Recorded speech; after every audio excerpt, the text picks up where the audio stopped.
Present ఇప్పుడు పవన్ కళ్యాణ్ గారు గుడికి వెళ్ళడం జరిగింది కదా, ఆమె ఒక చిన్న బాబుకి ఇన్సిడెంట్ జరిగిందని చెప్పి మొక్కు తీసుకోవడం కోసం గుడికి వెళ్ళి 15 లక్షల దాకా డొనేట్ చేసి అన్నదాన కార్యక్రమాల్లో ఇన్వాల్వ్ అయ్యి ఎలా అనిపిస్తుంది అండి? అంటే దీన్ని ట్రోల్ చేస్తున్నారు కదా కొంతమంది, ఒక క్రిస్టియన్ అయ్యి అటు అటు వెళ్ళి అలా చేయడం ఎంతవరకు కరెక్ట్ అని అంటారు?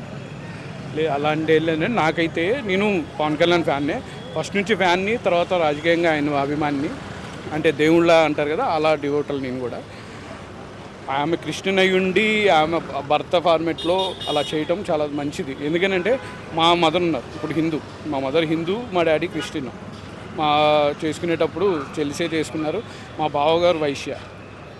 అలాంటి ఏమి మతం గురించి ప్రచారాలు ఇవన్నీ కూడా పెద్ద ఫాలో అని నా అభిప్రాయం. అంటే కొంతమంది దీన్ని టార్గెట్ చేసి పాయింట్అవుట్ చేసి పవన్ కళ్యాణ్ వైఫ్ మీద ఎందుకు పాయింట్ చేస్తున్నారని కొంతమంది. నాకు హిందూ ఆచారాల గురించి అంత క్లియర్గా కూడా తెలియదు, అలానే క్రిస్టియన్ గురించి తెలుసా అంటే తెలియదు. కాకపోతే నా పరంగా అయితే అన్ని మతాలు సమానం అంటాం.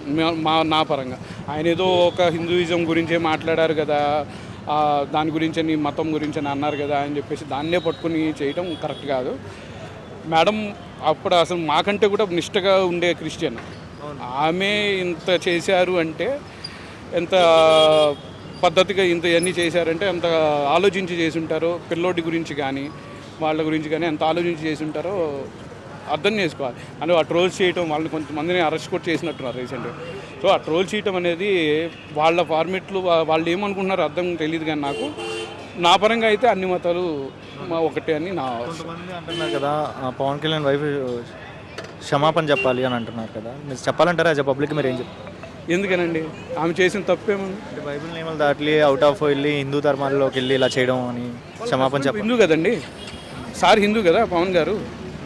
ఒక వన్స్ మ్యారీడ్ అయిన తర్వాత ఆమె ఆ ఫార్మేట్లో ఉండాలి కదా, వాళ్ళ హస్బెండ్ చెప్పినట్టు వినాలి, ప్లస్ ఆ ఫార్మేట్లో ఉండాలి. అయినా సరే ఆయన ఎన్ని రిస్ట్రిక్షన్ చెప్పుంటారు నాకు తెలిసి. ఆమె క్రిస్టియన్, రీసెంట్గా ఆయన కూడా చాలా చోట్ల దేవుడు వాక్యాలు చెప్పారు, దేవుడి గురించి, ప్రభు గురించి చేశారు కూడా చాలా చోట్ల. సో ఎన్ని మతాలు కలుపుకుంటేనే కదా అయ్యేది, అంతేగాని ప్రతిదాన్ని కంపారిటివ్గా తీసుకోకూడదు కదా. సో దీన్ని ఇలా ట్రోల్ చేయడం కరెక్ట్ కాదంటారా మీ ఒపీనియన్? నాకు తెలిసి అంటే ఇదంతా ఫాల్స్ అండి, అది వాళ్ళు ఏదో రాంగ్గా చేస్తున్నారు, చాలా చాలా తప్పదు. దీంట్లో పొలిటికల్ కనెక్షన్స్ ఏమైనా ఉన్నాయంటారా? చాలా ఉన్నాయి, చాలా ఉంది పొలిటికల్గా. అంటే ఆయన ఇప్పుడు పొలిటికల్గా ఉన్నారు కాబట్టే కదా వాళ్ళు ఇంత ట్రోల్ చేయగలుగుతున్నారు. అయినా ఇవన్నీ పట్టించుకోరు ఆయన. ఇప్పుడు ఆయన వచ్చిన దగ్గర నుంచి ఎన్నో పడ్డారు, ఆయన ఎన్నో చేశారు. ఆయన పెళ్ళిళ్ళ గురించి అని, మ్యారేజెస్ గురించి, ఇష్యూస్ గురించి కానీ ఎన్నో చేశారు. ఆయన ఎక్కడ ఆగలేదు ఆయన. అంటే పొలిటికల్ పరంగా చూస్తున్నట్లయితే ఒక డిప్యూటీ సీఎం వైఫ్ అంటే ఒక ఎవరైనా సరే ఒక రిచ్గా ఉంటారు, ఒక రాయల్గా ఉంటారు. ఆమె కంప్లీట్లీ డౌన్గా ఉండి ఒక పర్ఫెక్ట్ పొజిషన్లో ఉండి గుండు కూడా చేయించుకుంది. ఎవరైనా పొలిటికల్ లీడర్ వైఫ్ అంటే ఒక ప్రొఫెషనల్గా ఒక హై లుక్లో ఉంటారు. ఆమె హెయిర్ తీపించుకుందాం ఎలా అనిపిస్తుంది అసలు? దాన్ని సింక్ చేయడం ఎంతవరకు కరెక్ట్ అంటారు? అసలు ఏం లేదండి, వాళ్ళంతా మాట్లాడిన దాంట్లో ఏది కరెక్ట్ కాదండి. ఇప్పుడు ఒక క్రిస్టియన్ నేను ఉన్నాను, మా డాడీ ఉన్నారు క్రిస్టియనే, కానీ మా మదరు నేను చర్చిలకి వెళ్తాము, అలానే టెంపుల్. మా బావగారు వైశ్య, పైగా మేము తిరుపతి వన్స్ ఏ మంత్ ఒకసారన్నా వెళ్తాం, తిరుపతి వెళ్తాం, ఇటు నాగపట్నమే వెళ్తాం. వాళ్ళ మనస్తత్వాన్ని బట్టి ఉంటుంది అది. ప్రతిదాన్ని అలా చూడటం కరెక్ట్ కాదు. ఇప్పుడు మనం క్రిస్టియనే ఉన్నాము అని పక్కన ఫ్రెండ్ క్రిస్టియన్నే తీసుకోవాలి, హిందూ అయితే హిందూనే చేయాలని ఉండట్లేదు కదా.